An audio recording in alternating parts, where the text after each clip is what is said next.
बिस्मिल्लाहिर्रहमानिर्रहीम। आज हम लोग डिस्कस करने जा रहे हैं हिस्ट्री ऑफ टॉक्सिकोलॉजी की टॉक्सिकोलॉजी की तारीख क्या है। अगर हम लोग प्री हिस्टोरिक यूज देखें ना एनिमल विनोम्स का या फिर प्लांट पॉइजन्स का, तो वो इस बात की इंकशाफ करता है कि आर्शियोलॉजिकली और कल्चरल एंथ्रोपोलॉजिकल स्टडीज के जरिए जो है ना हम लोग जो है ना प्लांट पॉइजन्स का और एनिमल विनोम का जो है ना वो इस्तेमाल देखते हैं। कदीम कल्चर जो था ना उसने काम किया था बहुत ज़्यादा कुदरती पाए जाने वाले टॉक्सिन के ऊपर, जिसका जो इस्तेमाल है हम लोग मेडिसिन में और हंटिंग और इसके साथ साथ जो है ना वो जंग वगैरह के दौरान करते रहे हैं। लेकिन अगर हम लोग आज की बात करें ना, तो ये जो इंडिजिनियस नेटिव पीपल्स हैं उस वो नेचुरली अकरिंग पॉइजन और टॉक्सिन का जो इस्तेमाल है ना वो हंटिंग और मेडिसिनल पर्पसेस के लिए भी कर रहे हैं। सबसे ओल्डेस्ट अगर रिटर्न रिकॉर्ड की बात करें, ओल्डेस्ट रिटर्न रिकॉर्ड की बात करें तो उसकी जो ड्यूरेशन हम लोग को नजर आती है वो इजिप्टियन पेपेरी में 900 से लेकर 1200 बीसी की ड्यूरेशन में नजर आती है। अब ये जो पपायरी है ना बेसिकली ये एक मटेरियल है। पपायरियस एक मटेरियल है जिसको कदीम इजिप्ट में तैयार किया जाता था वाटर प्लांट की एक छोटी सी स्टेम लेकर, और इसका जो इस्तेमाल है ना वो एज ए शीट के तौर पर किया गया कदीम मेडिटेरियन वर्ल्ड में, ताकि जिसके ऊपर राइटिंग की जा सके, पेंटिंग की जा सके, और इसके अलावा बहुत ज़्यादा आर्टिकल्स जिस तरह के रोप वगैरह के लिए जो भी था वो पपेरियस का इस्तेमाल किया जाता था। तो इजिप्टियन पपेरियन के एक बेसिकली इसके ऊपर रिटन वर्क था। क्लियर है। ओल्डेस्ट रिटन रिकॉर्ड जो था ना वो टॉक्सिन का वो किस सीरीज में था, 8 इजिप्टियन पपेरिस में। क्लियर है। 8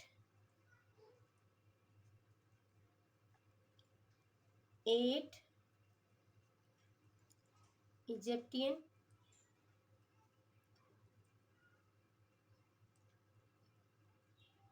पाइपेरी। क्लियर है। ये जो इब्रस है ना, इब्रस पाइपारस, इसमें बेसिकली ना इजिप्टियन राइटिंग्स के हवाले से ही लिखा हुआ था ना, उस अपने ही जिस तरह हम लोग इंग्लिश में राइटिंग लिखते हैं या उर्दू की एक अलग बेस है, इस तरह इनकी भी एक जो है स्पेसिफिक राइटिंग थी जिसमें इन्होंने तकरीबन जो जिसमें की डेट थी वो थी 1500 बीसी। ठीक है। जिसमें जो था ना वो सिम्त बताई गई थी, जिसमें एक स्पेसिफिकेशन थी, जिसमें कलेक्शन की गई, प्रिपरेशन की गई और इसके साथ साथ एडमिनिस्ट्रेशन किया गया मोर देन 800 मेडिसिनल और पॉइजनल रेसिपीज के बारे में। क्लियर है। किस ड्यूरेशन में, 15 बीसी में मोर देन 800, मोर देन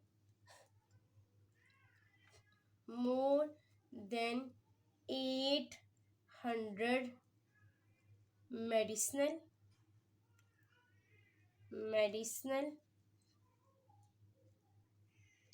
और पॉइजनियस रेसिपीज के बारे में जो है ना वो बताया गया। उनकी कलेक्शन, प्रिपरेशन और एडमिनिस्ट्रेशन की जो है ना वो वजाहत की गई थी। इसमें बेसिकली क्या क्या शामिल था, कलेक्शन शामिल थी, प्रिपरेशन थी और इसके साथ साथ क्या चीज़ थी, एडमिनिस्ट्रेशन थी। एडमिनिस्ट्रेशन, प्रिपरेशन और कलेक्शन के बारे में इब्रस पेपेरिस 15 बीसी में जो है ना वो बताया गया था एक स्पेसिफिक रिटन फॉर्म में। क्लियर है। जो कि उनकी लैंग्वेज को रिप्रेजेंट करता था। इसमें जो है ना वाज़ह तौर पर मेडिसिन वैल्यूज को रिप्रेजेंट किया गया था, जिसमें बेसिकली इस्तेमाल बताया गया था ओपियम का, यूज ऑफ ओपियम। इसमें क्या होता था, इसमें बेसिकली जो है ना वो पेन को कम किया जाता था। इसके इस्तेमाल से क्या किया जाता था, पेन को कम किया जाता था, एलिवेट पेन। इस लिस्ट में बेसिकली बहुत ज़्यादा पॉइजनस भी थे, जिसमें जो है वो बहुत ज़्यादा जो है ना वो अपनी मेडिकल फील्ड में जो है ना वो इम्पोर्टेंस के हामिल थे। अगर टॉक्सिकोलॉजिस्ट की इंटरेस्ट के हवाले से देखें ना, ओपियम की अगर मैं मजीद बात करूँ तो ये एक बेसिकली जो है ना वो डिप्रेशन ड्रग थी, जिसका मतलब था कि इसने क्या करना है, मैसेज को स्लो डाउन करना है। ओपियम ने क्या करना है, मैसेजेस की ट्रैवलिंग को क्या करना है, कम करना है, और वो तमाम मैसेजेस ट्रैवलिंग जो कि ब्रेन और बॉडी के दरमियान जा रही होती है, अगर वो इस तरह मैसेजेस को स्लो डाउन करोगे तो ऑटोमेटिकली जो है ना वो पेन जो है ना वो कम होगी। क्लियर है। यूज ऑफ ओपियम के बारे में बताया गया। ओपियम क्या है, बेसिकली ड्रग है जिसका इन्हें क्या करना है, इसका पर्पस ये है कि इससे स्लो डाउन करना है मैसेजेस को, और उस तमाम मैसेजेस को जो कि ट्रैवल हो रहे हैं ब्रेन और बॉडी के दरमियान। क्लियर है। और पर्पस इसका क्या है कि इसने क्या करना है, पेन को कम करना है। अगर हम लोग टॉक्सिकोलॉजिस्ट के मजीद इंटरेस्ट की बात करें तो उसमें बेसिकली हमारे पास क्या आ जाता थी, रेसिपीज आ जाती थी पॉइजन्स की, जिसमें हिमलॉक है जो कि एक्सट्रैक्ट किया गया था कच्चे फ्रूट से। ठीक है। और वो कौन सा कच्चा फ्रूट था, वो था कोनियम मैक्यूलेटियम का। Clear. Recipes recipes for poisons, जिसमें क्या आ जाता था हमारे पास, हिम लॉग। हिमलॉग क्या है जी, बेसिकली इसको क्या किया गया, एक्सट्रैक्ट किया गया।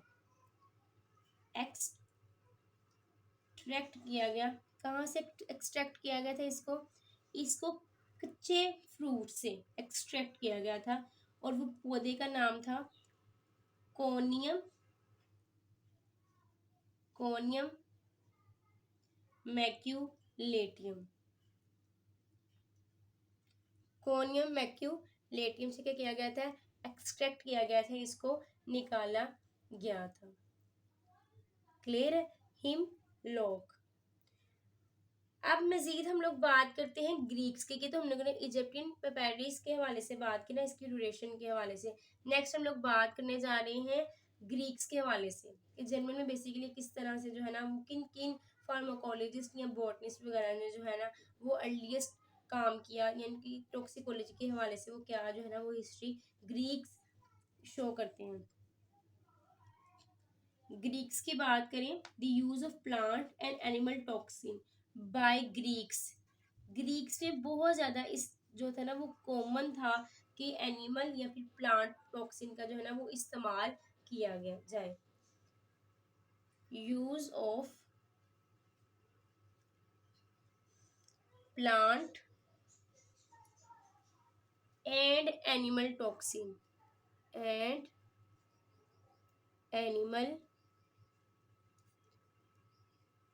टॉक्सिन्स, ये क्या है, बहुत ही कॉमन था।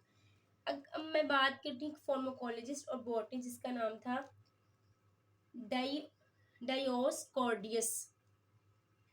ग्रीक्स में एक बॉटनिस्ट और फार्माकोलॉजिस्ट है जिसका नाम है डायोस्कॉर्डियस, जिसकी ड्यूरेशन थी एडी 50 एंड 100। ठीक है। ये ग्रीक आर्मी फिजिशियन था जिसने जो है ना वो नेरो के कोर्ट में भी अपनी सर्विसेज जो है ना वो परफॉर्म की हुई थी, खिदमत सर अंजाम दी हुई थी। नेरो बेसिकली एक फिफ्थ एम्पायर था, शहनशाह था रूम का। ठीक है। क्लियर है। अब ये रिस्पॉन्सिबल था कि इसने जो था ना वो अटेम्प्ट किया, क्लासिफाई किया था पॉइजन्स को। इसका क्या काम था, डायोस्कॉर्डियस का, जो एक आर्मी फिजिशियन था नेरो के कोर्ट में, इसने अपनी खिदमत को सर अंजाम दिया हुआ था। इसने क्या किया, क्लासिफाई किया पॉइजन्स को, क्लासिफाई किया पॉइजन्स को। इसकी जो क्लासिफिकेशन थी ना वो तकरीबन मोर देन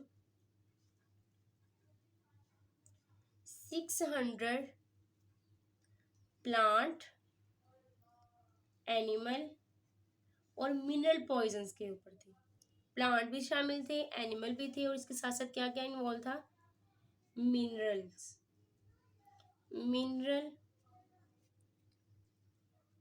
पॉइजन्स। उसमें न सिर्फ ये था कि इसकी टॉक्सिसिटी को डिफाइन किया गया, बल्कि इसकी जो है ना इलाज के बारे में भी जो है ना सफिशेंटली वैलिड आज तक जो है ना वो हम लोग जो है ना वो स्टडी करने में हम लोगों को जो है ना वो नज़र आती हैं। मोर देन 600 प्लांट, एनिमल और मिनरल पॉइजन्स की इसने क्लासिफिकेशन की थी, जो कि स्टिल आज भी हम लोगों को क्या नज़र आती है, वैलिड नज़र आती है मेडिकल फील्ड के अंदर, जिसका जो है ना इलाज therapeutic is sufficiently valid, sufficiently valid।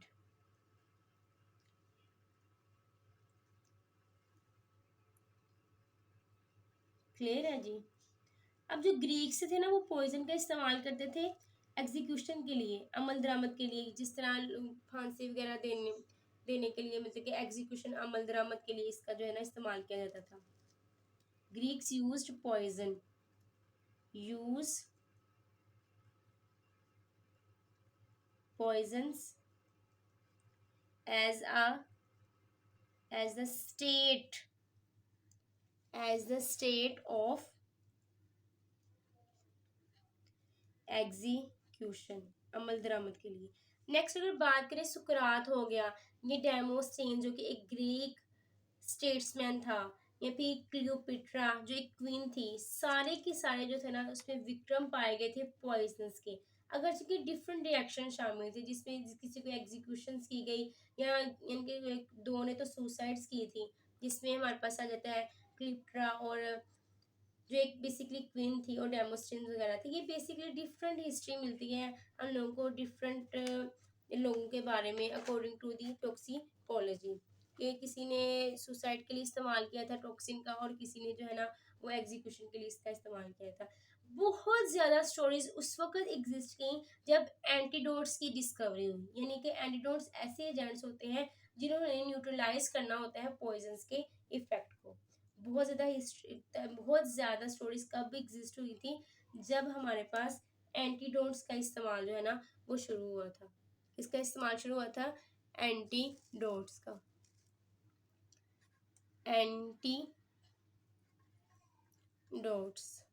Antidotes क्या है जी? एंटीडोट्स हमारे पास नेचुरली एजेंट्स हैं। ये क्या है हमारे पास? एजेंट्स हैं जिन्होंने न्यूट्रलाइज करना है। क्या करना है? न्यूट्रलाइज करना होता है। क्या न्यूट्रलाइज करना होता है? इफेक्ट को। किसके इफेक्ट को? पॉइजन्स के इफेक्ट को, ताकि फैसिलिटेट किया जा सके by giving non toxin to condemned criminals. अब क्या करते थे वो तमाम मुजरिम जिनको फांसी होनी होती थी उन पे एंटीडोट्स का इस्तेमाल किया जाता था। अगर तो वो एंटीडोट किसी भी नॉन टॉक्सिन के बारे में इफेक्टेड हो गई है, तो देन जो है ना उसको हम लोग जो है ना वो एंटीडोट की जो लिस्ट में जो है ना वो शामिल कर देते थे, और मजीद जो है ना वो न्यू एंटीडोट्स जो है ना वो एडमिनिस्ट्रेशन के लिए जो है ना वो क्रिमिनल्स के ऊपर जो है ना वो की जाती थी, ताकि जो है ना हम लोग जो है ना वो बेसिक देख सके कि क्या इस टॉक्सिन के लिए ये वाली एंटीडोट्स बेस्ट रहेगी या नहीं। क्लियर है? एंटीडोट्स क्या है जी? दोबारा रिपीट कर रही हूँ, ये ऐसे एजेंट्स हैं जिन्होंने न्यूट्रलाइज करना होता है पॉइजन के इफेक्ट को, इसको फैसिलिटेट करना होता है, ताकि जो है ना अगर तो किसी ने कोई भी टॉक्सिन ले लिया, यानी कि किसी ने खुदकुशी कर ली है, तो उसके मामले में अगर कोई एंटीडोट्स वगैरह हम लोग दे रहे हैं तो क्या इफेक्टिव रहेगी या नहीं। क्लियर है? अब जब क्रिमिनल सरवाइव कर जाते थे तो उसमें क्या होता था, इसमें लीथल एक्सपेरिमेंट्स किए जाते थे, ताकि जो न्यू एंटीडोट्स है ना वो उसकी लिस्ट में ऐड की जाए। ये मैंने किसके बारे में बताया था? ग्रीक्स के बारे में। नेक्स्ट हम लोग बात करते हैं रोमन्स की। किसके हवाले से बात करते हैं? रोमन्स के हवाले से। के रोमन में बेसिकली जो है ना वो कौन कौन सी जो है ना वो हिस्ट्री ने टॉक्सिकोलॉजी के हवाले से बहुत ही अहमियत की हामिल है। किसके हवाले से हम लोग बात करने जा रहे हैं? हम बात कर रहे हैं रोमन की।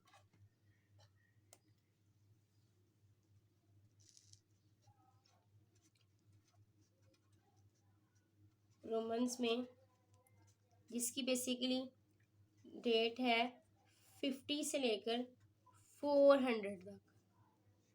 क्लियर है?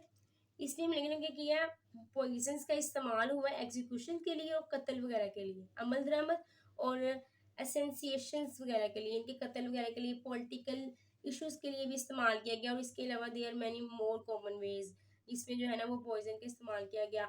अब अगर हम लोग 4th सेंचुरी की बात करें ना, 84 सेंचुरी में, तो उसमें जो पॉइजन का इस्तेमाल जो था ना वो एपिडेमिक प्रोपोर्शंस की वैल्यूज इख्तियार कर गया ना, बहुत ज़्यादा जो है ना वो उसका कॉमन इसकी जो है ना वो इस्तेमाल होने लगा रोमन्स में। किस ड्यूरेशन में? 4th सेंचुरी में, 4th सेंचुरी में यूज ऑफ पॉइजन किस हवाले से हो गया? एपिडेमिक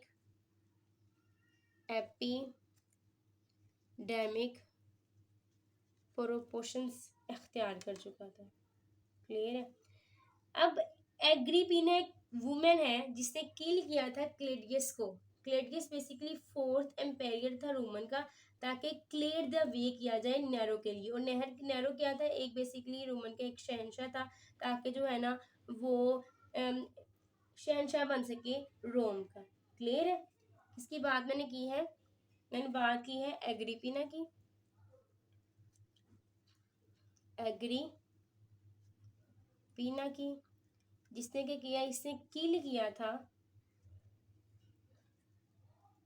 क्लेडियस को। क्लेडियस बेसिकली कौन था? ये चौथा शहंशाह था रोमन का। ठीक है, रोम का क्या था? चौथा शहंशाह था, ताकि क्लियर दी वे किया जा सके। किसके लिए क्लियर दी वे किया जा सके? नैरो के लिए, यानी कि इसको कदर किया जा सके और इसको क्या बना दिया जाए शहंशाह बना दिया जाए रोम का।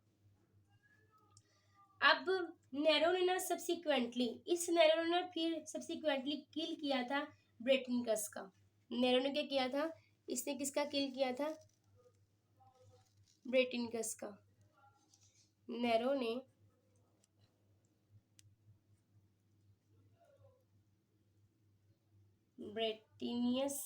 ब्रेटनिकस का क्या किया था? किल किया था। एग्रिपीना ने क्लेडियस का किया।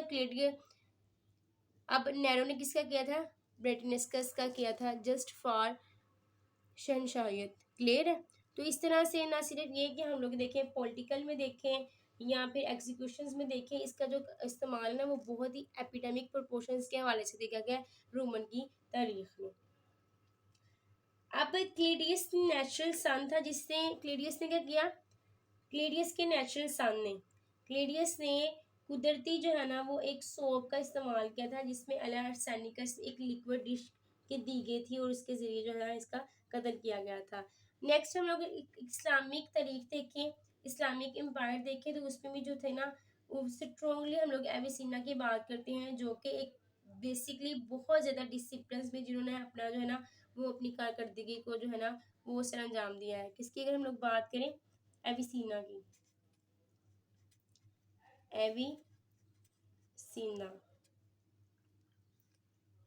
एविसिना अगर हम लोग देखें इस्लामिक तरीके में, हज़रत मोहम्मद सल्लल्लाहु अलैहि वसल्लम ने भी जो है ना वो स्ट्रॉन्गली इन्फ्लुएंस किया है ग्रीक मेडिसिन के ऊपर भी, यानी कि उन्होंने बहुत ज़्यादा जो है ना वो मेडिसिन को जो है ना वो इंट्रोड्यूस करवाया था।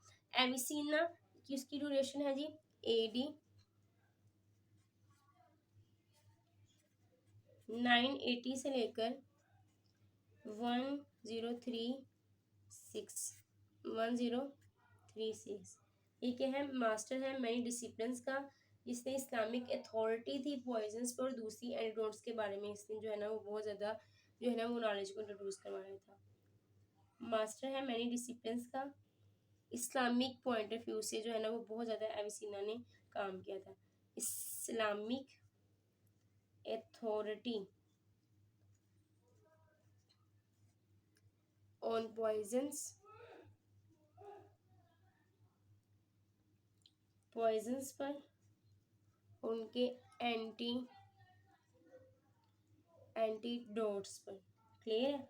अब कदीम चाइनीज लिटरेचर की बात की जाए तो उसमें अबंडेंट हमें रेफरेंस मिलते हैं मेडिसिनल वैल्यूज के हवाले से। ना सिर्फ ये कि चंद अदद प्लांट्स बल्कि न्यूमरस प्लांट्स और पॉइजनस प्रॉपर्टीज जो है ना वो सर्टेन फिशेस में भी जो है ना वो चाइनीज लिटरेचर जो है ना वो शो करता है। नेक्स्ट इसके हवाले से हम लोग देख रहे हैं, हम लोग बात करने जा रहे हैं चाइना लिटरेचर के हवाले से।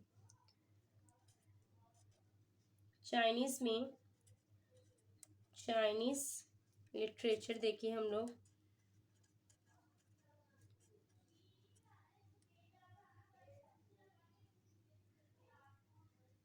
चाइनीज लिटरेचर देखें तो इसमें क्या है? बहुत ज़्यादा हम लोग रेफरेंसेस मिलते हैं मेडिसिन वैल्यूज़ की, जिसमें बहुत ज़्यादा प्लांट्स और न्यूमरस जो है ना वो प्रॉपर्टी सर्टेन फिश की भी जो इन्वॉल्व है। इसमें हम लोग बात करते हैं एक एम्पेरियल शिन निंग की।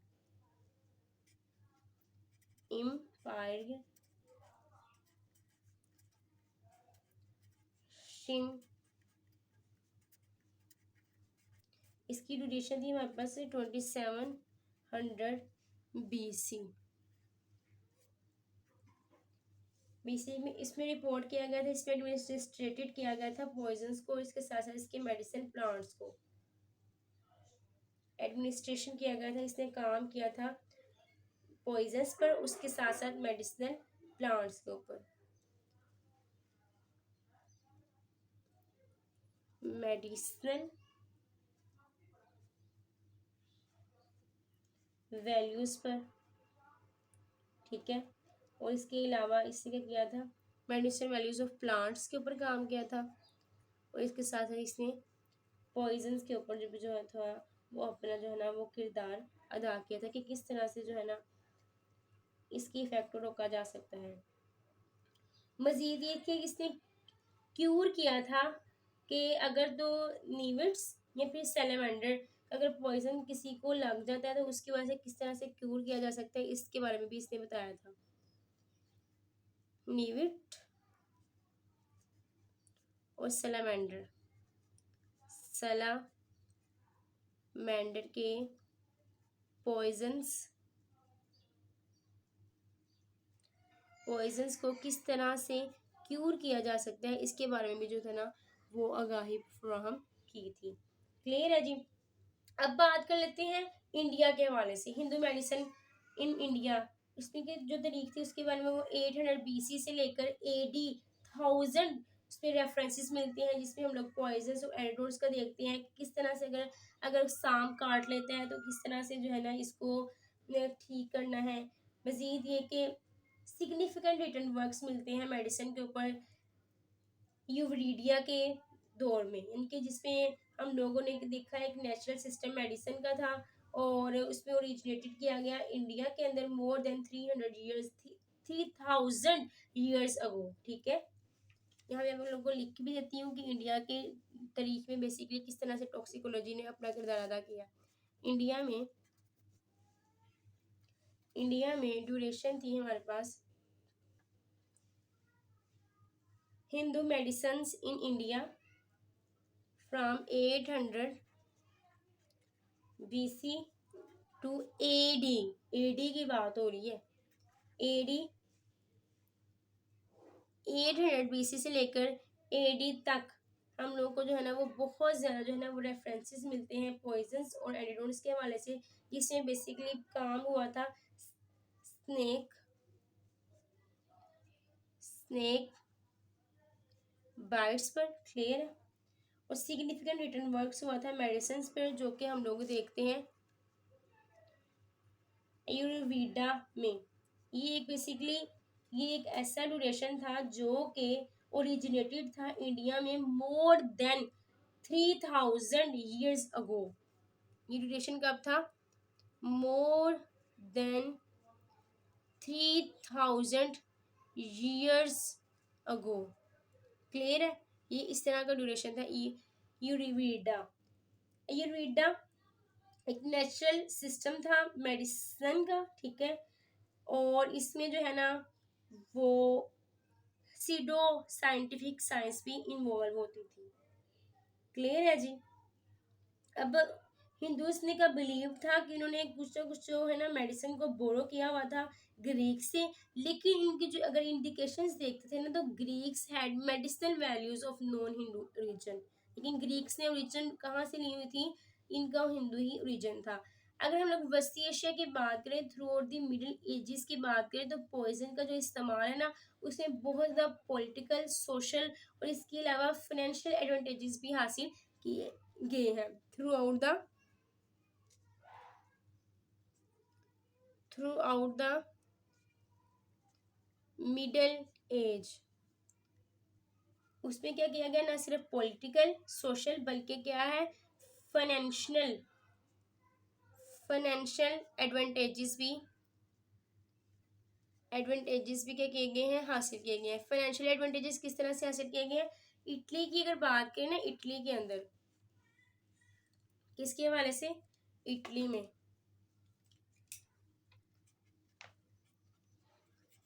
इटली में बो बोर्जिया फैमिली थी, बोर्जिया फैमिली, जिसकी जो है ना कैसरिया, बोर्जिया फैमिली जिसमें बेसिकली क्या कौन कौन शामिल था, कैसरिया, और इसकी जो थी ना वो सौतेली बहन, हाफ सिस्टर, जिसका नाम था ल्यूक्रीटिया। क्लियर है जी। अब इस फैमिली ने क्या किया जी, इस फैमिली ने न सिर्फ ये कि इसकी खुद कैसरिया, इसकी सौतेली बहन ल्यूक्रीटिया, बल्कि इसके फादर जो थे ना जिसका नाम था pope pope Alexander, Alexander six, reported किया था इन्होंने गेन की थी बहुत ज़्यादा दौलत। कैसे गेन की थी, इन्होंने इस्तेमाल किया था अर्सेनिक का वीन के अंदर, यूज़ किया था अर्सेनिक का, किसमें, वीन में, अर्सेनिक इन वीन। तो उस हवाले से भी जो था ना इन्होंने बहुत ज़्यादा जो था ना अपनी इनकम हासिल की, यानी कि इसका जो है ना वो फाइनेंशियल एडवांटेजेस जो है ना वो पॉइजन से जो है ना वो हासिल की गई। ये जो वर्ड है ना बेसिकली ल्यूकॉर, ये देखिए LUCRE, ल्यूकॉर, इसका मतलब होता है गेन, ठीक है। Originally use to describe richness या फिर वेल्थ, और इसको जो है ना हम लोग ह्यूमरसली या फिर डेरोग्रेटली इनके तुहीन अमेज के लिए अब जो है ना वो इस्तेमाल करते हैं। क्लियर है जी। ये बेसिकली किस दौर की बात हो रही है, ये इटली में बोर्जिया फैमिली के हवाले से जो है ना वो हम लोगों ने बात की है। नेक्स्ट हम लोग बात करते हैं AD 1198 में मैमोनिडिया स्पेनिश रबी में, जिसने काम किया था पॉइजन्स पर और उसके एंटीडोट्स पर, और ये फर्स्ट एड गाइड थी जो कि पॉइजनिंग की ट्रीटमेंट के लिए हेल्पफुल रही थी। क्लियर है। नेक्स्ट हम लोग किसके हवाले से बात करने जा रहे हैं, हम लोग बात करने जा रहे हैं 1198 में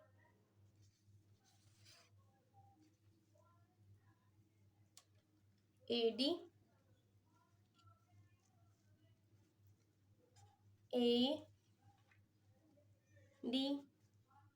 1198 में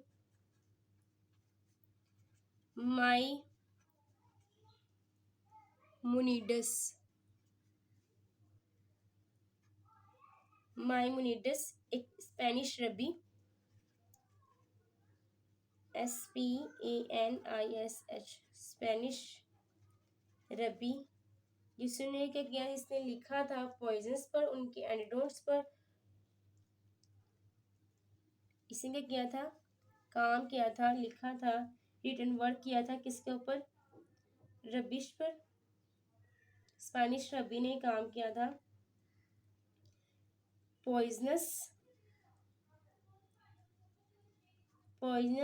एंड देयर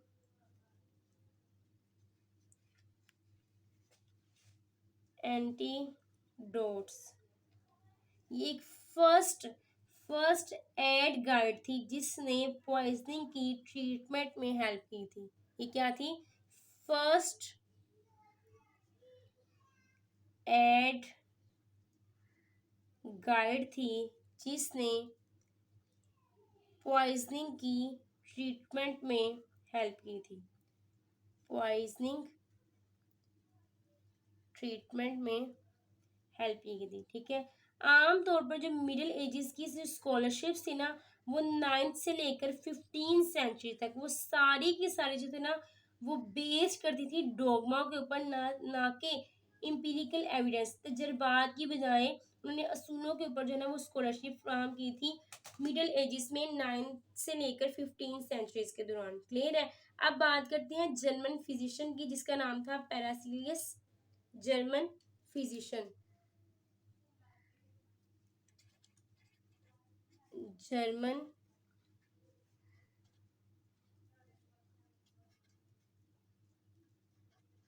फिजिशियन जिसका नाम था पैरासिलियस,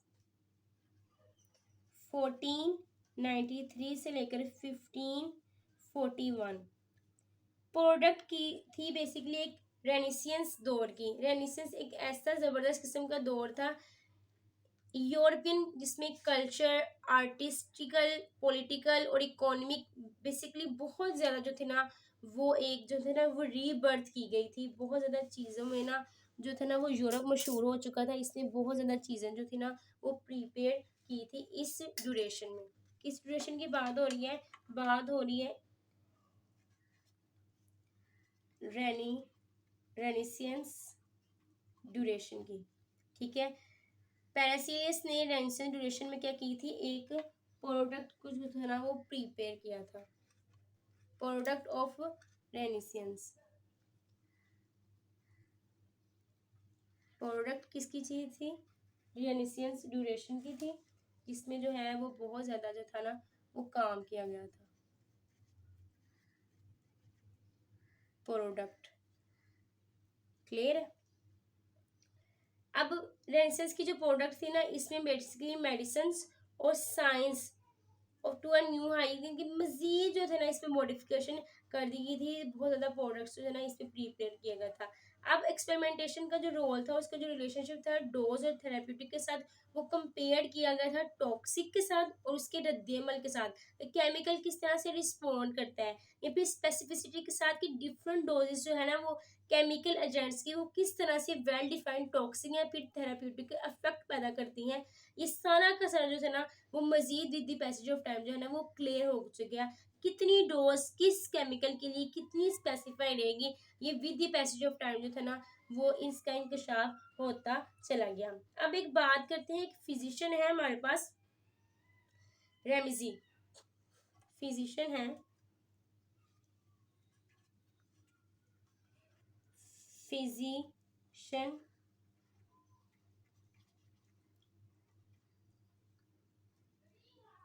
रेमा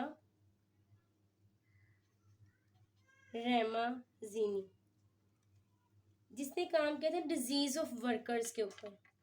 यानी कि इसने काम करने की ड्यूरेशन में अगर कोई फैक्ट्री में काम कर रहा है तो उसका जरूरी तो नहीं है कि वो एकदम से खाएगा या मर जाएगा। आहिस्ता आहिस्ता उसके ऊपर अंदर जो है ना वो पॉइजन जो है ना वो इंगल्फ होता चला जाएगा और ऑटोमेटिकली जो है ना वो किसी भी वर्कर की जो है वो डेथ होने के चांसेस हो सकते हैं। डिजीज डिजीजेस ऑफ वर्कर्स, ये बेसिकली पब्लिश हुई थी बुक 1713 के अंदर। कब पब्लिश हुई थी? 1713 में डिजीज ऑफ वर्कर्स पब्लिश की थी एक फिजिशियन रेमाजिन ने। ठीक है, इससे बेसिकली जो है ना वो रिजल्ट देखा गया था कि अगर वो हम लोग कोई ऐसा सोर्स दे रहे हैं कि जिसमें हम लोग का इन्वेस्टमेंट होगी तो उसमें भी कहीं ना कहीं जो है ना वो टॉक्सिक केमिकल्स का एक्सपोजर जरूर होगा। उसकी मैं एक जो है ना सादा तरीका अगर आपको एग्जांपल देती हूँ तो आज की ड्यूरेशन में अगर हम लोग कोई फ्रूट भी ले रहे हैं तो उसमें भी कोई ना कोई जो है ना वो हम लोग जो है ना वो न्यूट्रलाइज यानी कि फर्टिलाइजर का इस्तेमाल हो रहा है या देयर मैनी अदर स्प्रेज का इस्तेमाल हो रहा है तो उसका इफेक्ट जो है ना वो ज़रूर हमारे जो है ना वो बॉडी में होगा। तो अगर वो कोई पर्टिकुलर प्लेस में जहाँ पर बहुत ज़्यादा धुआं है या बहुत ज़्यादा टॉक्सिसिटी है या लोहे को पिघलाया जा रहा है तो डेफिनेटली जो उसका इफेक्ट है ना वो आहिस्ता आहिस्ता जो है ना आहिस्ता आहिस्ता वो वर्कर की बॉडी में जाएगा और एक पर्टिकुलर जब उसकी जो है ना वो अमाउंट हो जाएगी तो वो बॉडी के ऊपर इफेक्ट करेगा जिससे जो है ना वो वर्कर की जो है ना वो डेथ होने के चांसेस होते हैं। तो बेसिकली इस फिजिशियन रेमाजेनी ने जो है ना वो काम किया था डिजीज ऑफ वर्कर्स के ऊपर। इसने पब्लिकेशन अपनी करवाई थी 1730 के अंदर। इसमें इसने एक्सपोजर देखा था टॉक्सिक केमिकल्स का वर्क प्लेस के अंदर। इसने क्या किया था? टॉक्सिक केमिकल्स का इफेक्ट देखा था किसने? वर्क प्लेस में कितना जो है ना वो टॉक्सिसिटी हो रही है किसी भी केमिकल्स की। अब जो टॉक्सिकोलॉजी की जो शुरुआत है ना basically beginning beginning of toxicology beginning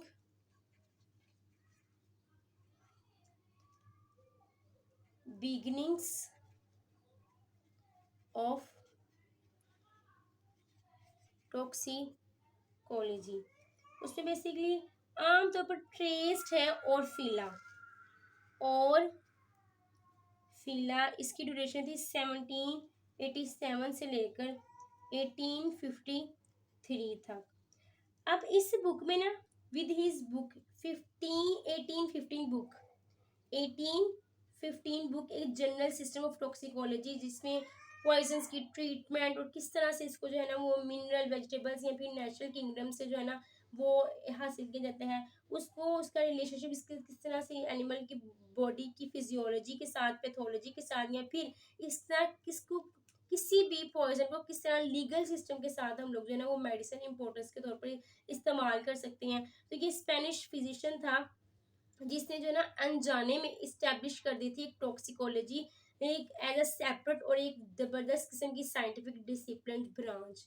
clear है? ये कौन सा साइंटिस्ट था? ये हमारे पास स्पेनिश फिजिशियन था,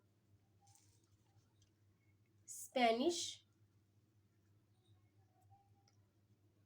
स्पेनिश फिजिशियन था हमारे पास,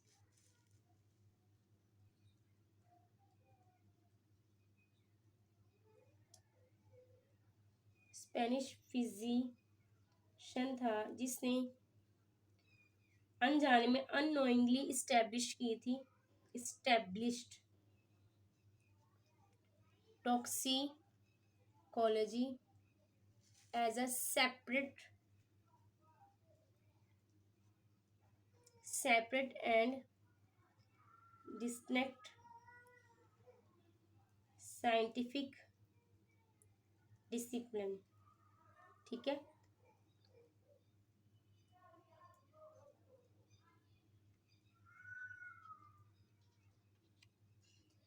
ये जो जर्मन फिजिशियन पैरासिलियस था ना, जिसकी ड्यूरेशन थी 1493 से लेकर 1541 में, इसकी जो राइटिंग थी ना, इसने प्रमोट किया था मॉडर्न टॉक्सिकोलॉजी की एसेंस को। क्लियर है? क्लियर है? ये देखे ना, ये जर्मन फिजिशियन था पैरासिलियस, इसने बेसिकली क्या किया था, एसेंस को, एसेंस ऑफ मॉडर्न टॉक्सिकोलॉजी को क्या किया था, बहुत ज़्यादा प्रमोट किया था। क्लियर है? और जो ऑर्फिला की जो बुक्स थी ना, ऑर्फिला की जो बुक्स थी उसमें बेसिकली क्या बताया गया था, उसमें जनरल सिस्टम ऑफ टॉक्सिकोलॉजी के बारे में बताया गया था, general system of toxicology.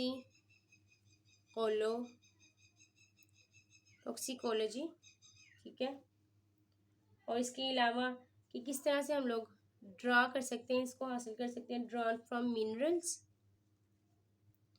Mineral से, वेजिटेबल से, और इनका हम लोग रिलेशनशिप भी हम लोग देख सकते थे,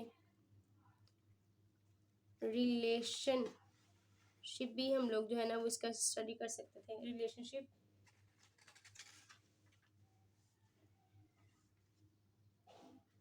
फिजियोलॉजी का, किस तरह से एनिमल की फिजियोलॉजी के ऊपर इफेक्ट करता है, पैथोलॉजी, या फिर एक लीगल वे से इसकी जो है ना वो मेडिसिन इंपॉर्टेंस क्या है, मेडिकल